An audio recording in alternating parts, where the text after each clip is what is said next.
Hello everyone. I'm back again with another pickups video. I hope all of you are doing great.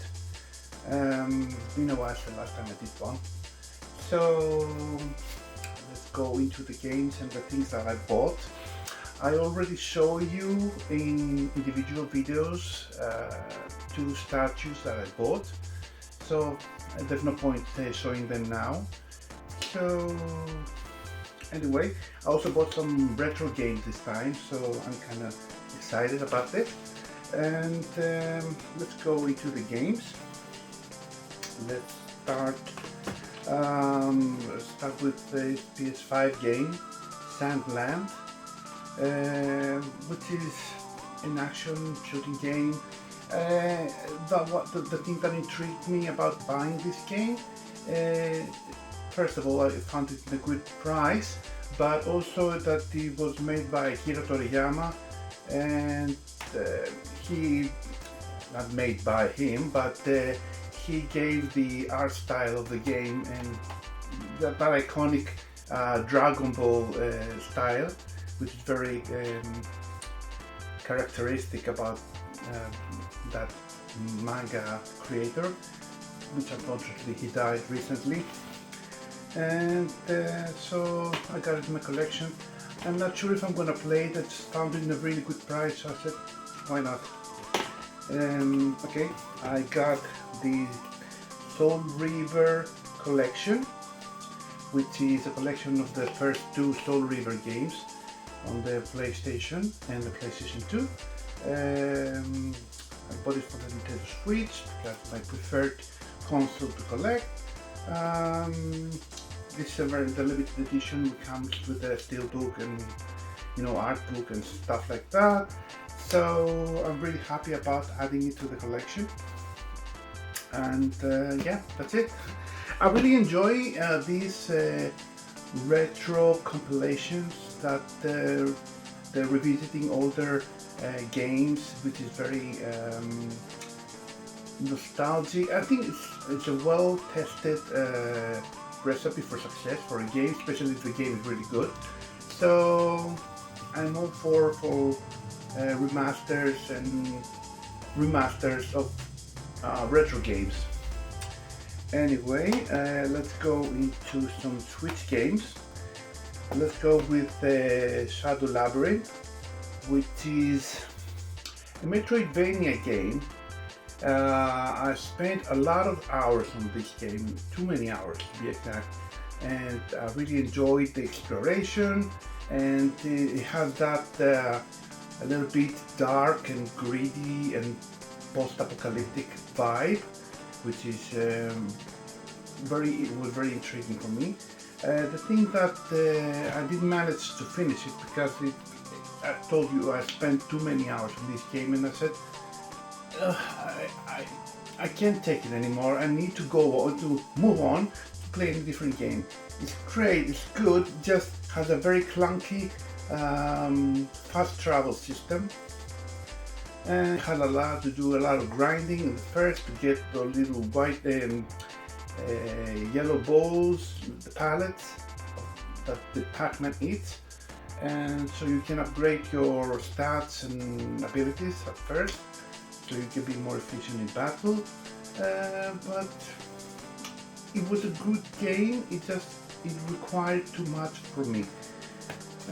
Maybe I'll revisit it sometime in the future.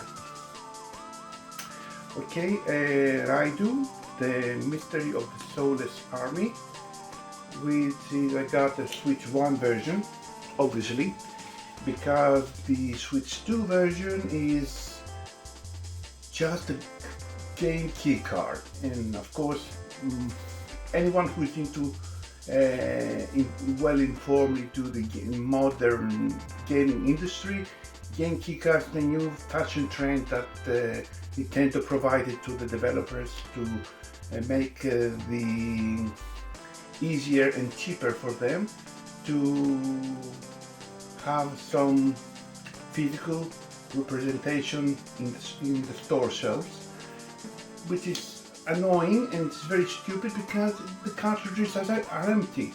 And anyway, whenever there's a Switch 1 or Switch 2 version, I prefer the inferior version because I have the full game in the cartridge. Anyway, this is Terra Memoria, which is a RPG, a turn-based RPG that was published by Super Rare Games, and typically the Super Rare Games remain exclusive, so you won't find them in any other place. Not like a limited run that you find you go to the site to pre-order the latest and exclusive new game that is coming out, and after like I don't know, like 3-4 months, you see the exclusive retail and the exclusive physical game that you bought. You find it in your local retailers, and sometimes you can get the retail version a lot sooner from the limited run version, which is ironic. Anyway, Terra Memoria is another turn-based RPG. It has a cel-shaded art style, and it kind of reminded me from the Breath of Fire games on the PlayStation 2. That's why I got it. I got Greece. I know it sounds like Greece, but anyway, it's a very artistic game that was missing from my collection. Actually, it had a lot of hype behind it, and I was finally happy I added to my collection, and I found it also in a pretty good price, so that's why also. There's also There's also Taito Milestone 3. I also have the first one. Eventually I will buy the second one as well. This has it's a collection of retro arcade games, and it was very appealing for me because it had a lot of games that I used to play in the arcades, like Bubble Bobble, Rastan, and Rainbow Islands. Cardass is another excellent side-scroller RPG. Honestly, it's an arcade RPG, and I used to play it back in the day, so it was very exciting to find this version easily accessible and played on modern consoles. So maybe that's why I skipped the second one and went for the third one, because the second one has less hyped games for me. I have so much memories from the game from this collection, and that's why I added to my collection. Okay, I also got No Sleep, No Kanate Date from the AI series of games. I also had the first one, on the Nintendo Switch. Funny enough, in my local retailers I can only find the Switch 2 version, which again, obviously it's an empty keycard cartridge. So I went to Amazon of Germany and I bought it from there. Thankfully a friend of mine suggested me to go to the Amazon and bought it from there, and buy it from there. And I was very happy to add it to my collection because I like having the whole series, especially which is an obscure little gem. So I was happy to add it in my collection. It's like a detective game that you go through a story, you answer some questions, and you see the story unfold in front of you. Anyway, the last Switch game is Yasha, which is a top-down roguelite game. Actually, it's like Hades, but the art style is very nice. But a lot of reviewers are saying it's not as refined as Hades, which Hades is a masterpiece. So I'm not expecting to have another Hades, just popping up everywhere. So it has that Japanese art style, and vibe, which is I enjoy. So I added to my collection, and the characters are very likable, so that's why I added to the collection. Also, I got two Switch 2 games actually. I got, of course, Donkey Kong Bonanza, which is a full game in a cartridge. That's why I got it. And I also got the amiibo of Donkey Kong that goes along with this game. And it's a 3D platformer from the creators of Mario Odyssey from Nintendo Switch 1.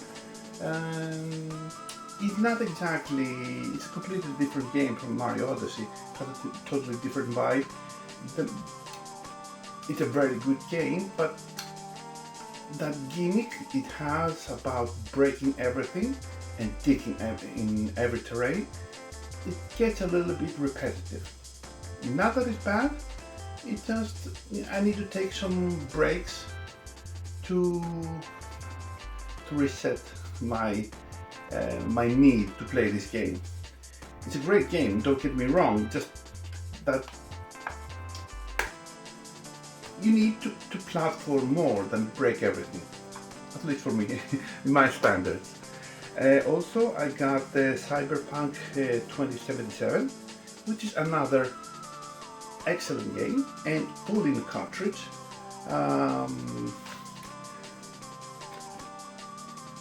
I was blown away seeing this game in a full cartridge, so that's why I got it.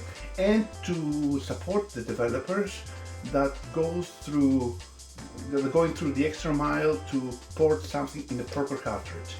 So that goes into collection. I know I haven't bought it or played it in any other system, so this is my first experience with the game, and I'm really happy because it has all the DLC. So I'm really happy to have it in my collection. And the two retro games that I mentioned earlier, it's from PlayStation 1.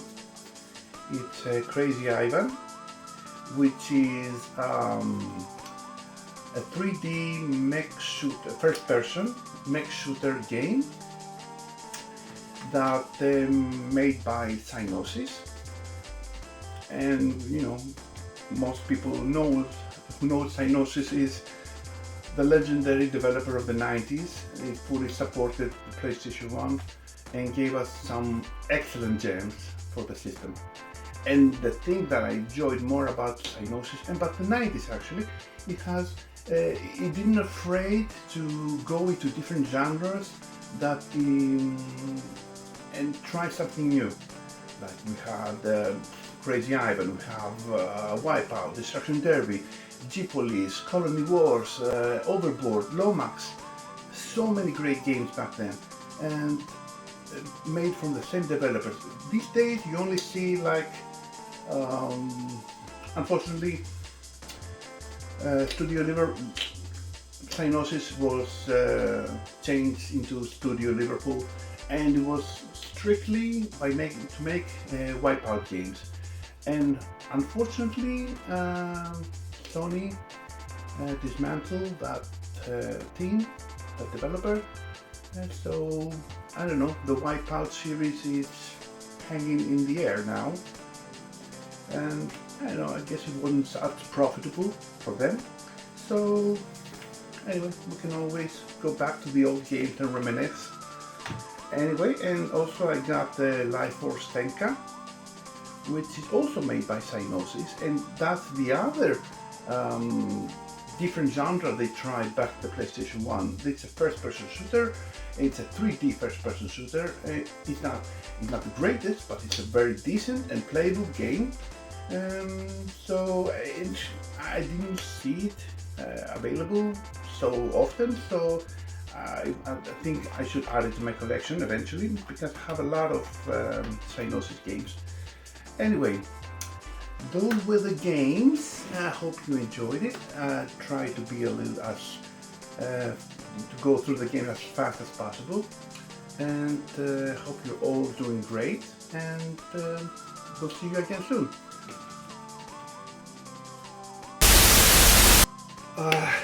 just a quick addition to the video. I forgot to mention that I'm waiting, there's another game that I'm waiting.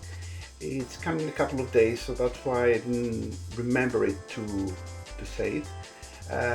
It's coming in a couple of days, so I thought I should mention it here without having to wait for the next pickups video whenever that comes out.